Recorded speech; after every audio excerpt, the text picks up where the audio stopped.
So today we're going to focus on section 6.2 and solving for nice analytic functions.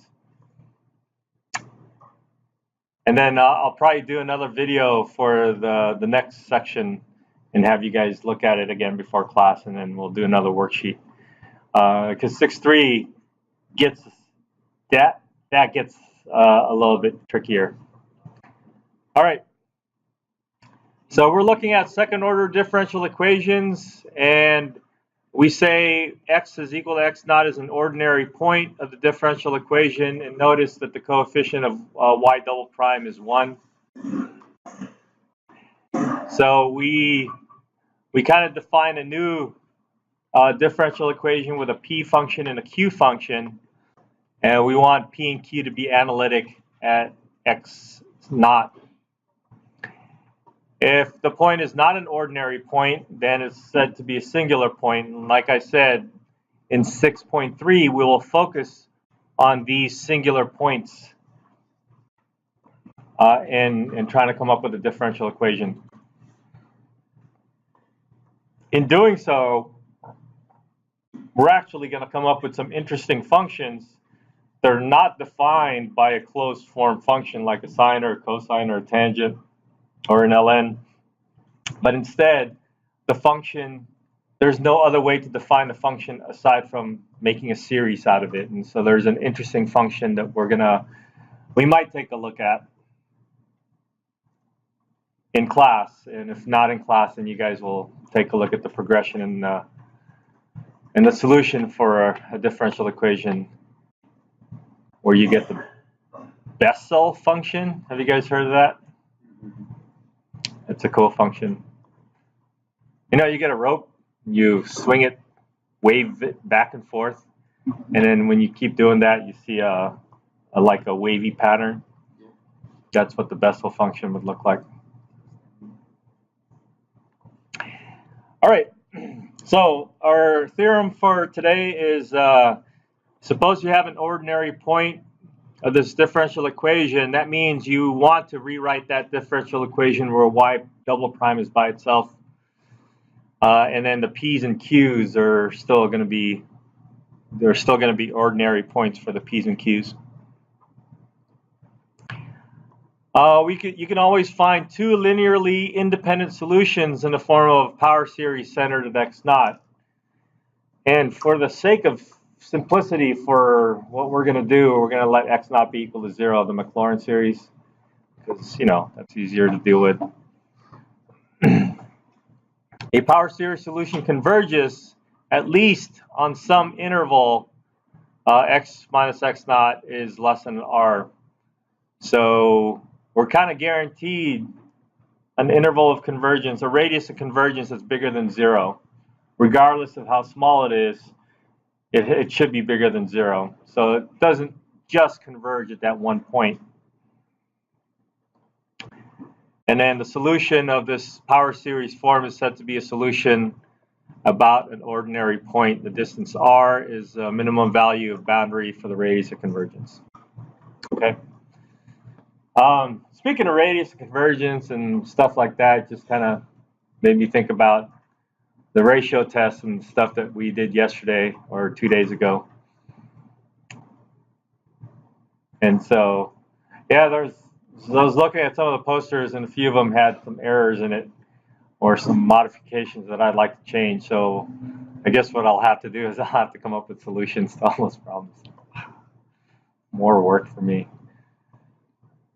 But I want you to see the steps of taking them. So a lot of you guys explained it pretty well on your posters, but a few of them could use some modifications. All right, we're back to doing these types of differential equations, and we're going to use power series to solve them. And in this process, you'll see a couple of things. You'll see that these problems tend to be long, and you have to be meticulous. And you might have seen from the worksheet from a couple days ago that one of the biggest issues is matching the indices and the powers. And so we'll also take care of that. And then the other thing is to find a pattern when you set these things equal to 0 or whatever. All right, let's attempt a problem.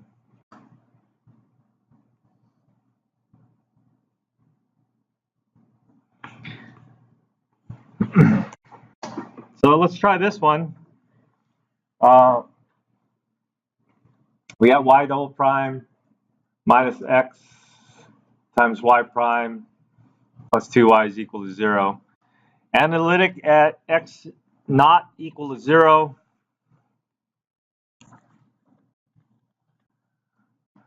Or 0, we could say 0 is an ordinary point, and the functions, the p and q functions are, really simple functions, and so they're analytic at that point. And so we're going to create a power series around this ordinary point, which means our power series is going to be powers of x instead of x minus 1 or x plus 3 or something weird like that. We'll have a nice power series. So our solution should look something like this. We have the sum of Cn x to the n, and then goes from 0 to infinity. And so we're going to want a couple of things. We're going to want our derivative.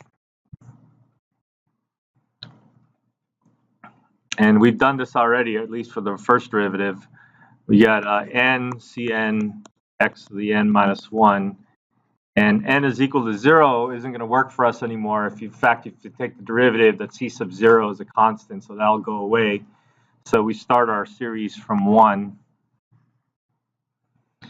And then when you do it again, second time,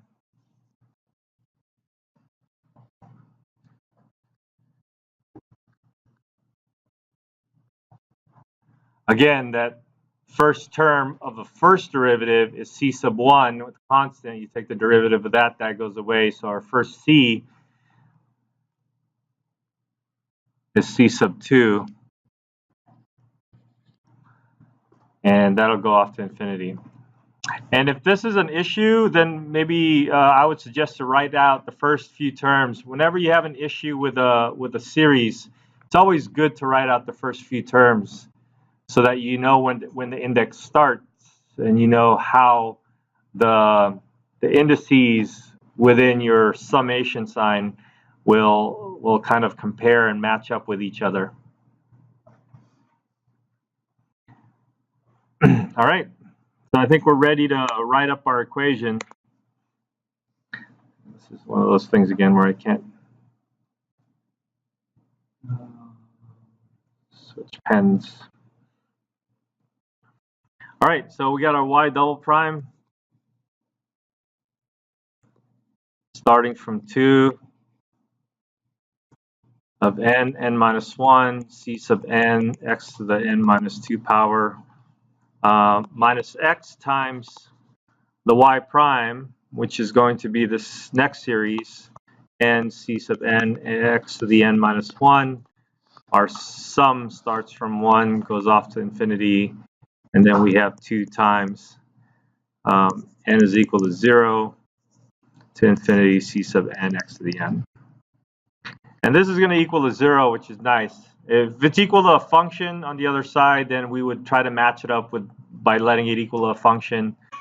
And if it's a polynomial, then that's good. If it's a function like e to the x or sine x or something like that, then we would have to write the series for that on the other side, which could be pretty tricky. Okay, so let's multiply things out and see if we can kind of cut this down into a series with matching indices and matching powers. So I'll keep this one the same. N goes from 2 to infinity, n minus 1, c sub n, x to the n minus 2.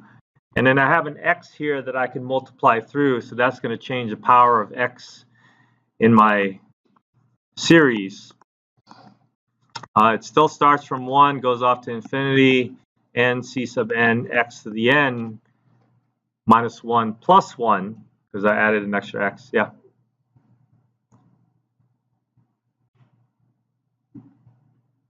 What if we wanted to just factor out an x, throw it in the problem, get a matching power? You can't do. You can't do that because we need all the x's incorporated into the series. Yeah.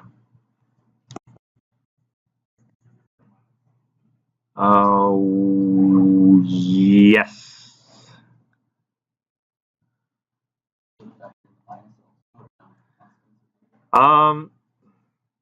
You can leave the minus out. The minus can go in or out, but when we start combining, that minus sign will work its way into the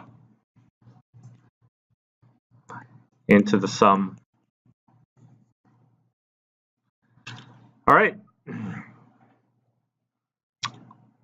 So now we can go algorithmic on this. Is that even a thing? Yeah, it looks like we combine those two, but our indices don't quite match, so we're going to need to move some things around too. But in terms of trying to find some sort of algorithm, the key is that we want to match the powers. And I have an x to the n minus 2 and x to the n, x to the n, which is great for these two, but then I have n minus 2 over here. So what I want to do is I can either shift the index on this one or shift the index on the ends. And I don't know what the best way to do it is.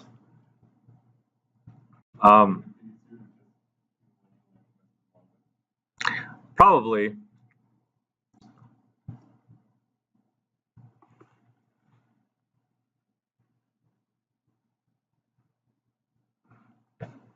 I lost my algorithm. I thought I had it. I can't remember.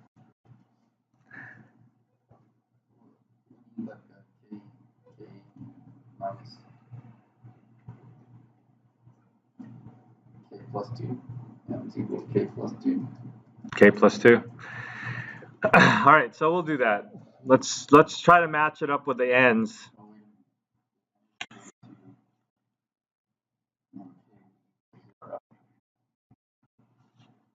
That kind of works.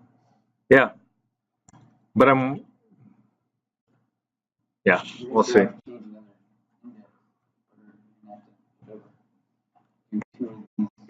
Play out 2 of them.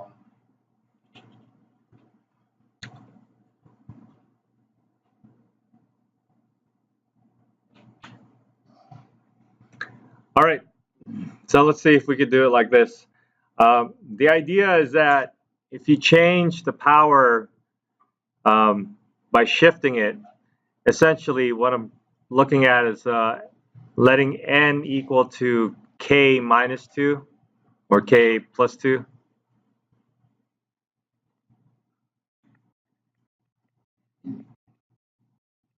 So that's my shift. That means every n in here, I will replace it with k plus 2.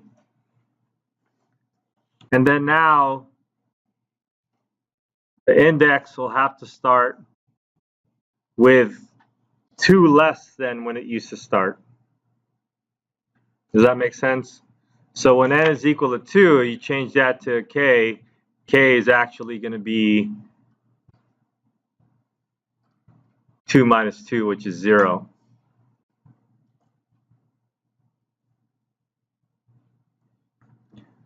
So n is equal to 2. N is equal to k plus 2.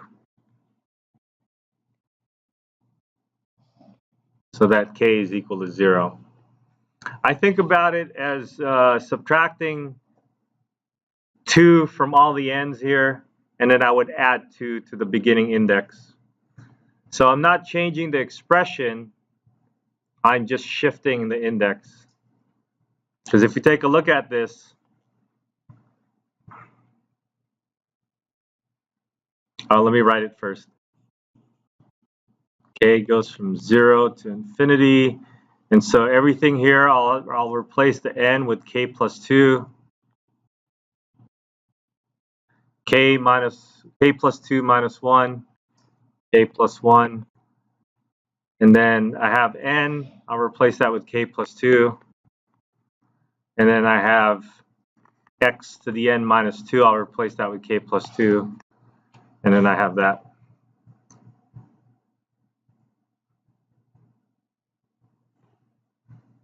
Okay, and just as something as a side note, if we take a look at this series, let's do the series first in blue.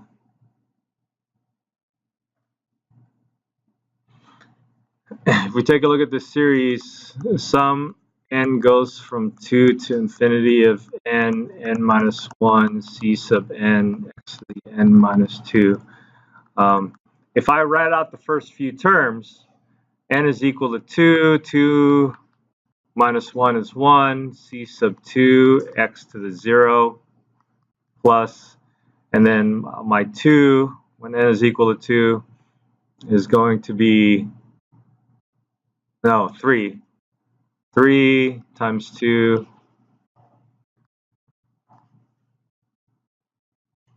and then c sub 3, x to the first power, plus 4 times 3, c sub 4, x to the second power. That's what this series has, right, by writing out the first couple of terms. And just to be sure, I want to compare that to the series that I just rewrote, which is supposed to be exactly the same, this time with k.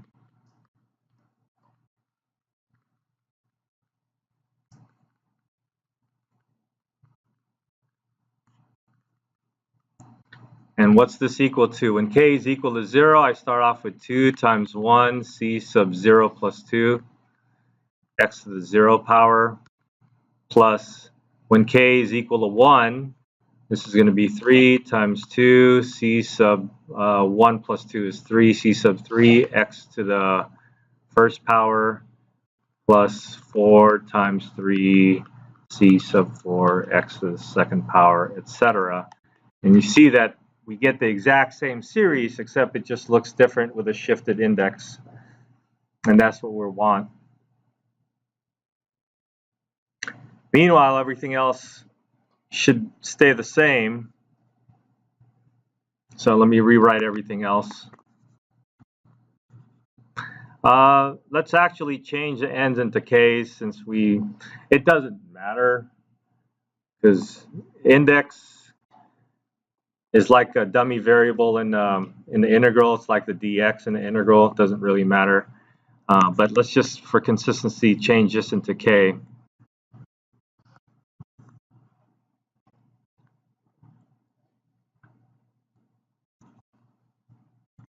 So k goes from 1 to infinity, n cn x to the n plus 2. K goes from 0 to infinity, c sub k x to the k. Okay. Now the powers match. That's great. But the indices don't match. The starting index don't match. And so we kind of want the starting index to match. These are k's. Sorry. What happened?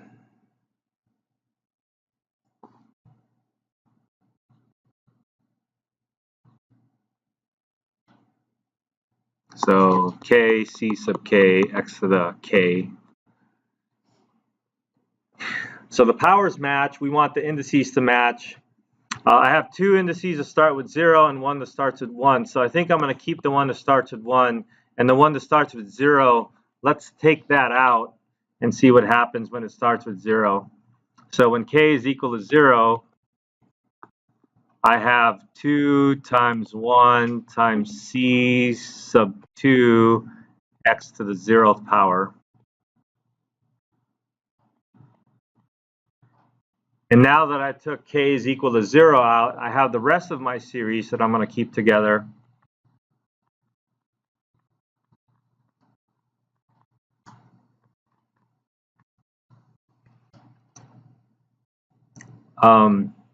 My second series already has an index starting with 1, so I can keep that there. And then my third series, I have my index starting at 0, so I want to take that k is equal to 0 out.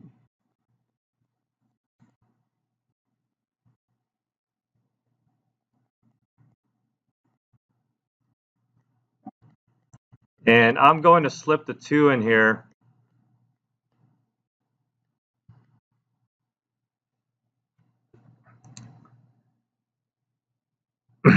Just because.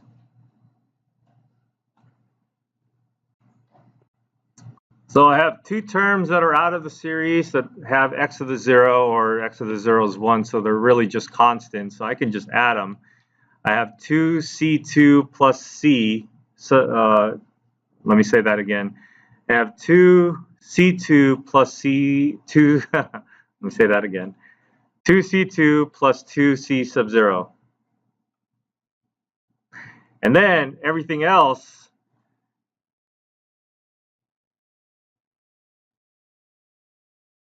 will go and try to fit into one series.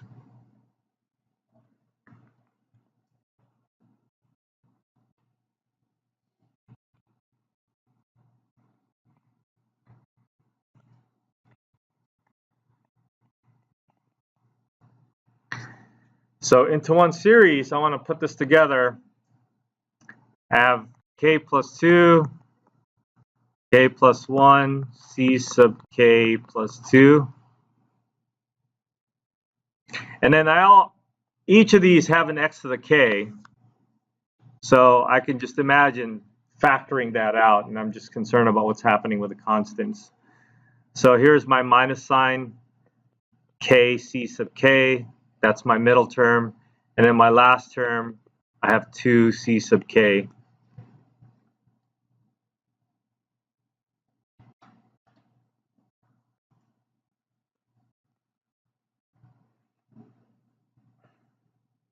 And that's my series put together into one. Or that's my differential equation where the series got put together into one. All right. So this is supposed to be equal to 0, and the first term outside of the series is a constant, and then the terms that are inside of the series are all coefficients of x to some power, which are all equal to 0. So we can imagine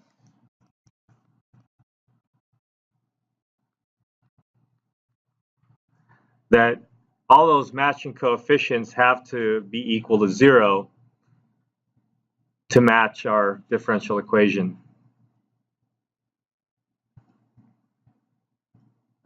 So what's going to happen is that we're going to get a string of relationships between c sub 1, c sub 2, and for the first order, it came easy for us, but now for higher order differential equations, we're going to see, hopefully, we're going to be able to see two patterns emerge for two different sets of c's.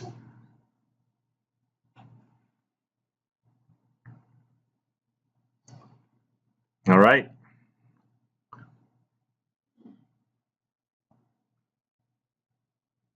So we're halfway there. We got through the first hard part, and now the next hard part is finding a pattern.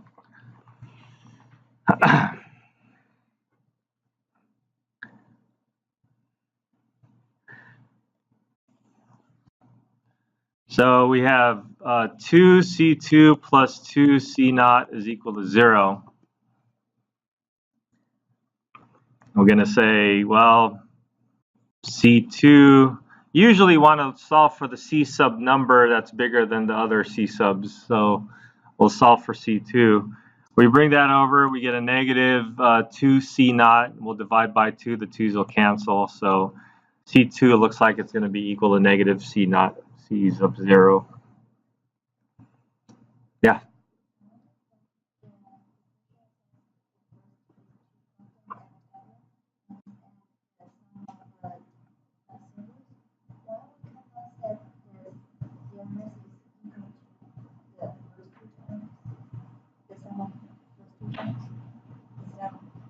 Each of them is 0.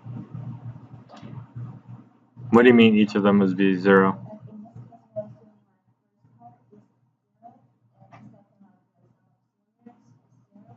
Yeah. Oh, because this is a homogeneous differential equation. And so everything in here is going to end up being 0. Which means, well, we don't know what the value for x. X is your independent variable that's still a variable. And so we're going to leave the variable by itself, and we're just worried about what's happening to the constants. Am I answering your question correctly? I don't know. Okay. All right. So now, this is where I kind of break it down to the different k's.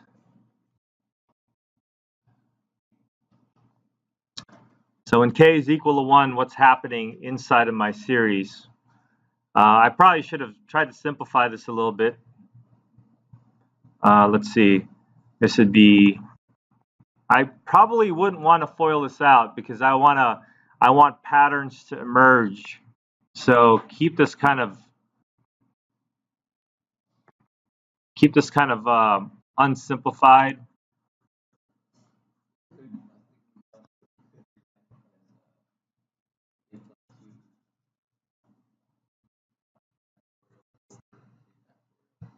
Whoa.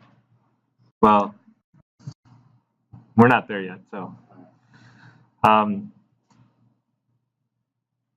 what we're going to be interested in is looking for patterns where we have k plus something, k minus something put together. So only thing I'd probably do at this point is have the minus k ck plus 2ck put together where the ck's are factored out so that I can see my ck plus 2 and ck kind of paired up together here. And then I have these other terms that are around. So when k is equal to 1, let's see what happens. When k is equal to 1, I have 3 times 2 times c. K is equal to 1, so that's c3 minus, this would be 3.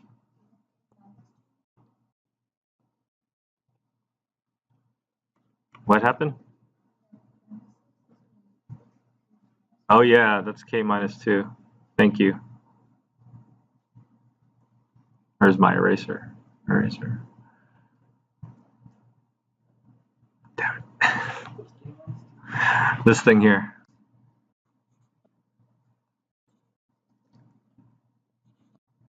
This 2. I brought the negative sign out and then took the negative sign. So that would leave me with k is equal to 1. That's negative 1, right? 1 minus 3, yeah, negative 1.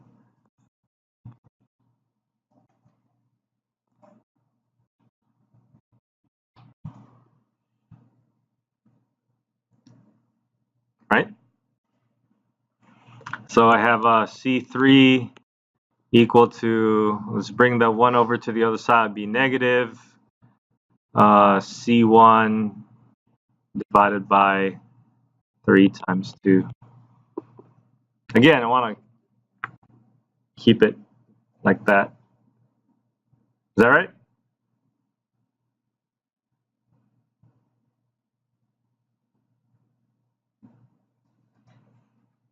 It's harder when I do videos because I want to say, is that right? Because it's probably wrong. Yeah. And then if it stays too long, and especially if the rest of the work affects it, I have to stop the video and start over again. I've done that many times. Hold on for the relation. Let's do a couple more. I mean, you could probably just do it with k, right, in general?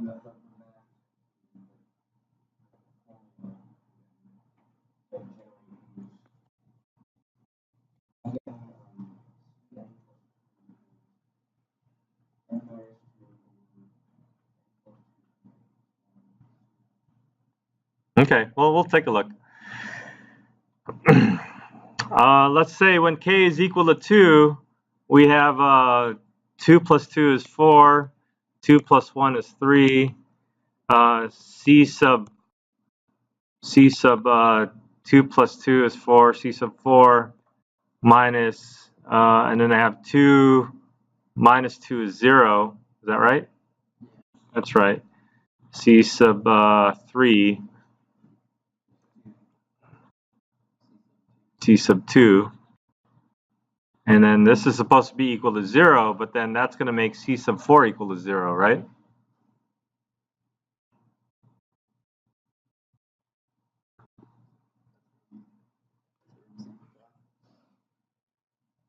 Yeah, we solved for C sub 4. We solved for C sub the largest.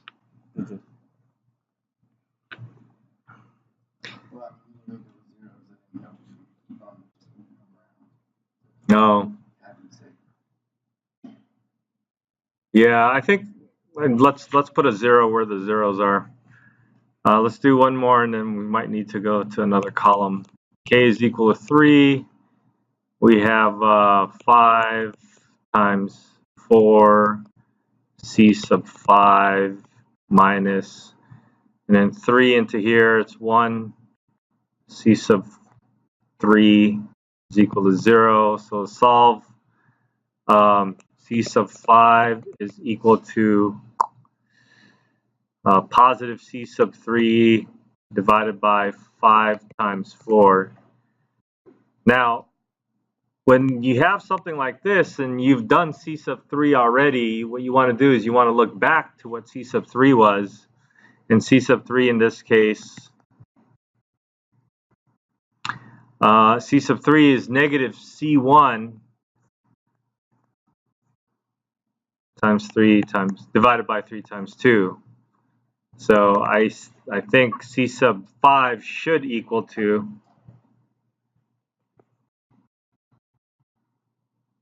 negative 1 over 5 times 4 times 3 times 2 C sub 1. Or you can call it 5 factorial.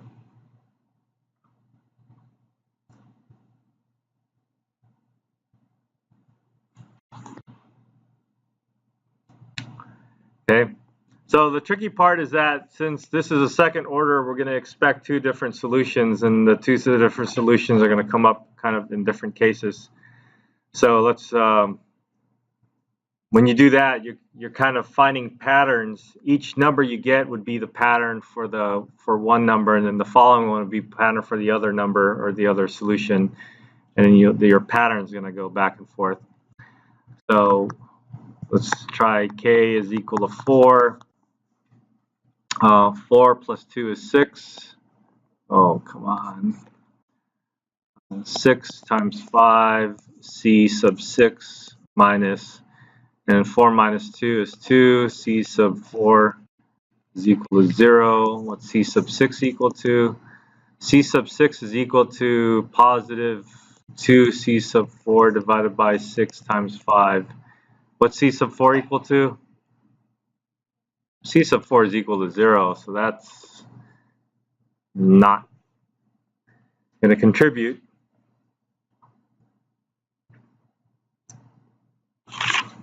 Now let's try 5. K is equal to 5.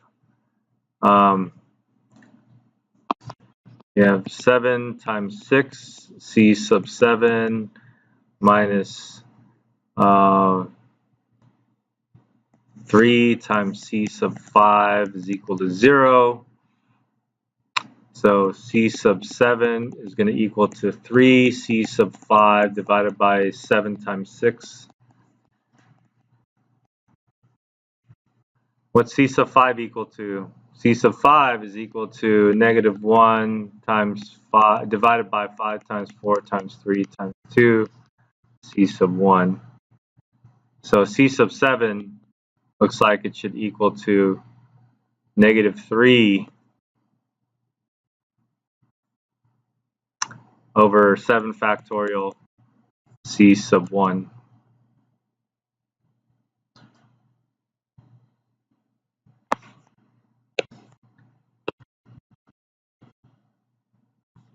So if you do k is equal to 6, you'll find a relationship between c sub 6 and c sub 8 and c sub 6. Right? No, let's do it. 6. So 8 times 7, c sub 8 minus 4 times c sub 6. But c sub 6 is equal to 0. So c sub 8 is also equal to 0. So it looks like all the even numbers from here are going to go to 0.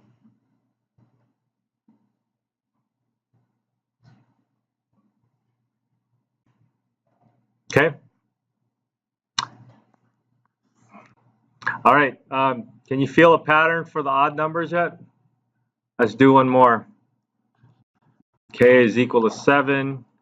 We got 9 times 8, c sub 7, c sub 9 is equal or minus 7 minus 2 is 5. C sub 7 is equal to 0. So we got c sub 9 is going to equal negative 5 over 9 times 8, c sub 7. And c sub 7 has a 7 factorial with a 9 times 8. That becomes 9 factorial. It has a negative and then another negative, so that makes a positive, and then 3 times 5.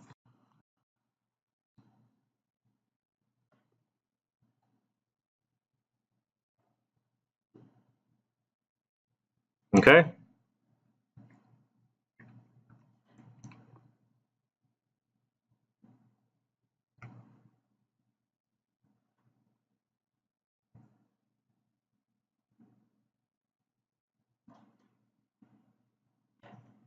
So it looks like what we might have here is well,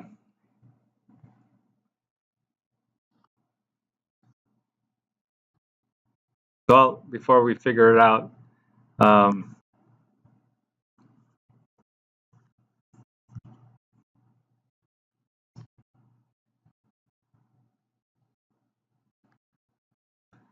would you be able to tell me what the next c sub odd number is? What's the denominator?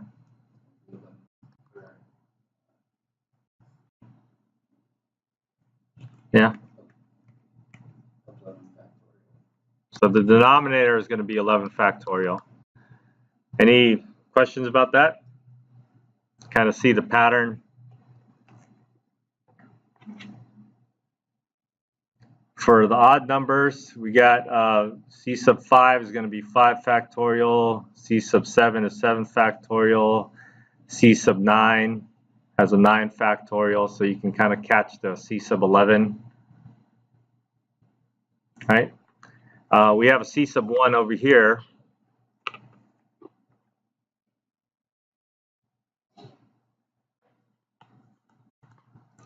And then now, what goes in the numerator?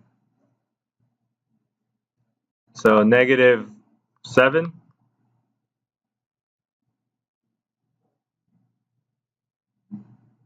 More? Times 5 times 3.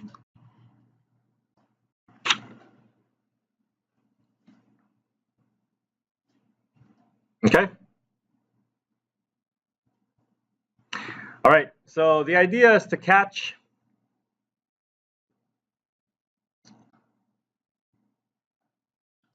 all the values that are going to be from one function to the other function.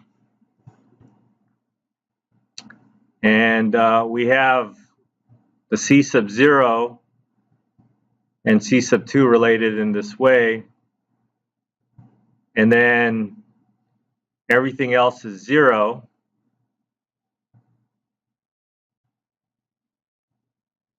If your subscript is negative, is even. And then for the odd powers, we have this pattern. So let's see.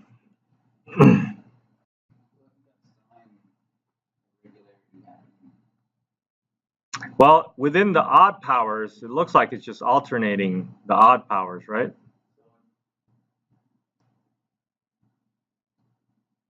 Our first term in the odd powers is negative. Our second term in the odd powers is also negative. So they're all alternating between the first two. And then the third term is in our odds chart is also negative. And then the fourth term is positive. And it's the only one. Oh, wait. I don't think it should be.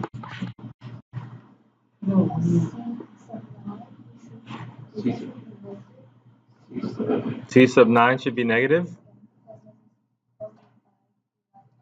should be a positive 5 up there. C sub 9 equals positive 5. Oh.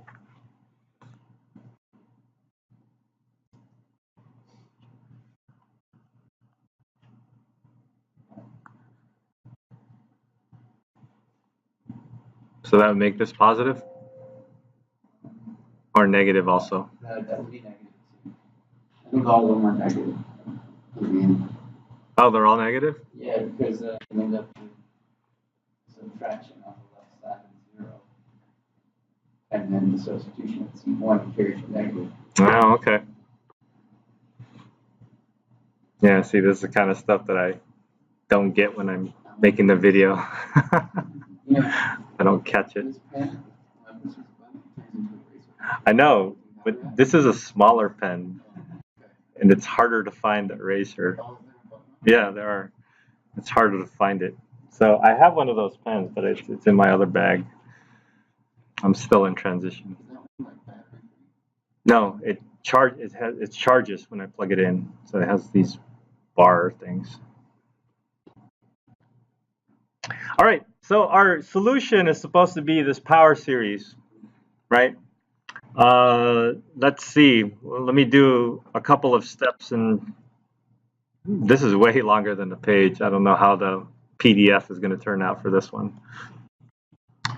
This is going to be C sub 0 plus C sub 1 times x plus C sub 2 times x squared plus C sub 3 times x cubed. C sub 4 x to the fourth plus, let's do one more. So C sub 0 is just C sub 0. It turns out that when you do these things, a lot of times, I say a lot of times, not all the time, but a lot of times you'll see that C sub 1 and C sub 0 turn out to be your arbitrary constants. We used to call them C1 and C2, but now they're probably going to be C sub 0 and C1 are going to be your replacements for these arbitrary constants. So we have C sub 0 plus C sub 1x. And now we go to C sub 2. What's C sub 2 equal to? C sub 2 is equal to negative C sub 0.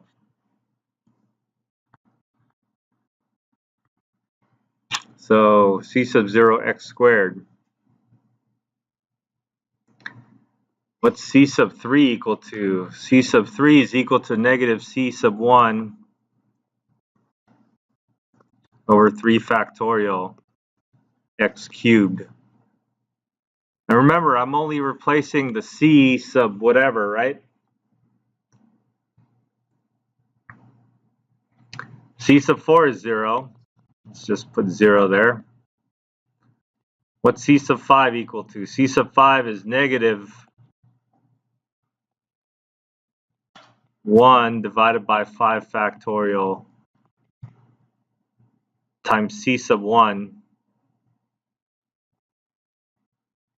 And we multiply this with x to the 5th.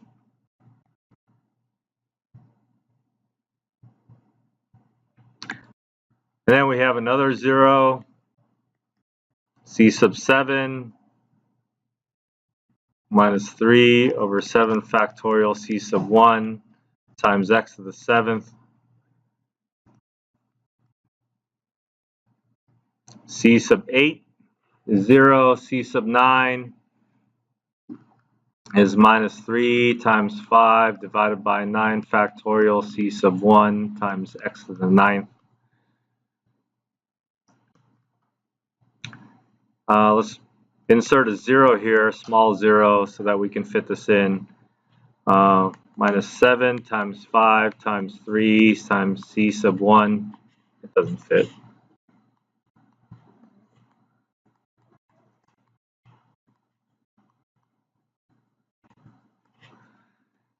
X to the 11th. Okay. So now what we want to do is we want to collect all the terms with a common c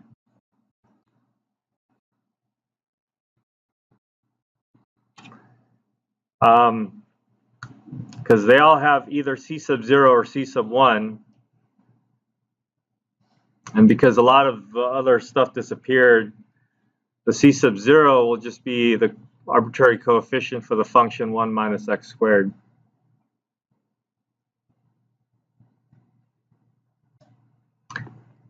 Now,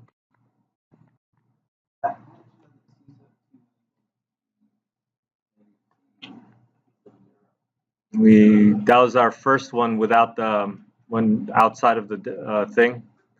C sub 2 is negative C sub 0.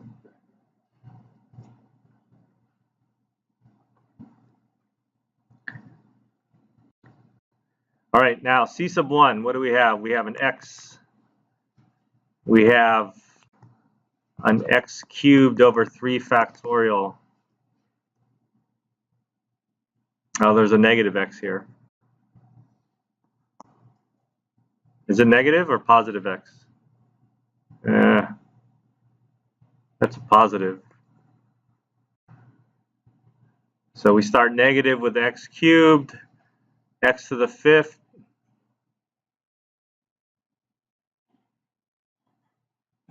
minus x to the 5th over 5 factorial,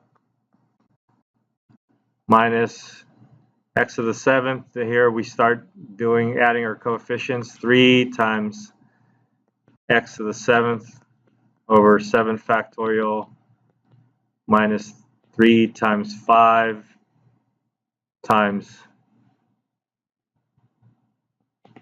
x to the 9th over 9 factorial minus 3 times 5 times 7 x to the 11th over 11 factorial. Let's take a guess at the next term. 3 times 5 times 7 times 9 x to the 13th over 13 factorial. So if we can somehow make this into a pattern that we can write out, that would be great.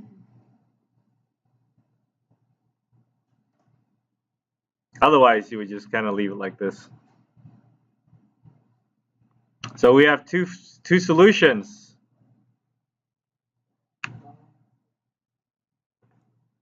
We'll look at it as y equals c sub 0 times y1 plus c sub 1 times y2, where y1 is equal to 1 minus x squared, and y2 is equal to this other stuff. And I think it'll be a luxury for us if we can find patterns for these things, but in general, when you're solving for power series solutions, it may not happen.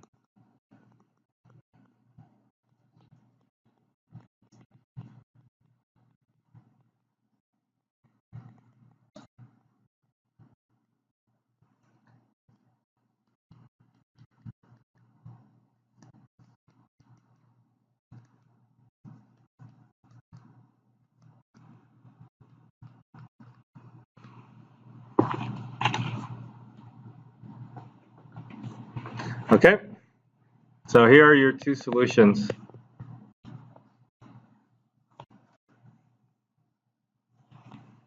So technically the first one is also a power series, just has a bunch of zeros.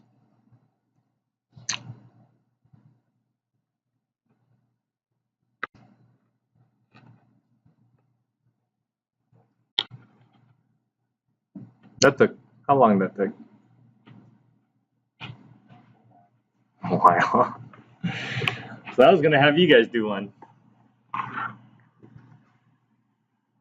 Yeah. 25 minutes. 20 minutes.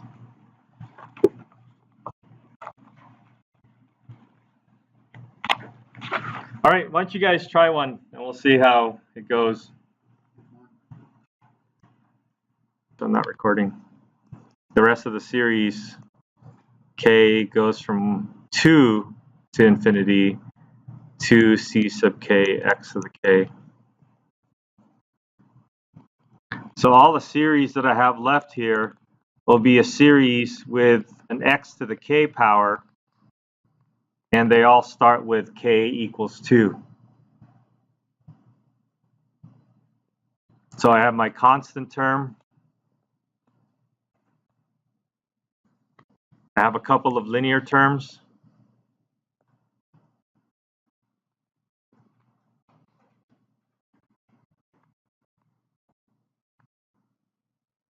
And then the rest of my series starts with my quadratic term. So I want to look at the first term, and then the first series and the last series have c to the k. So I have k minus 1 plus 2, c sub k. And then the middle term over here, I have a k plus 2, k plus 1, c sub k plus 2, x to the k. Okay, so that's mine. Your series is going to be a little bit different. So what I want you to do over the weekend is for you to do this problem, and let's say by Friday night, take a picture and post on a discussion board. And once you post on a discussion board, then you can look at other people's posts and comment on it. Okay, it's a discussion board this time.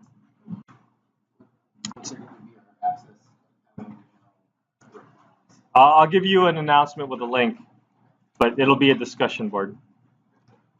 All right. Good luck.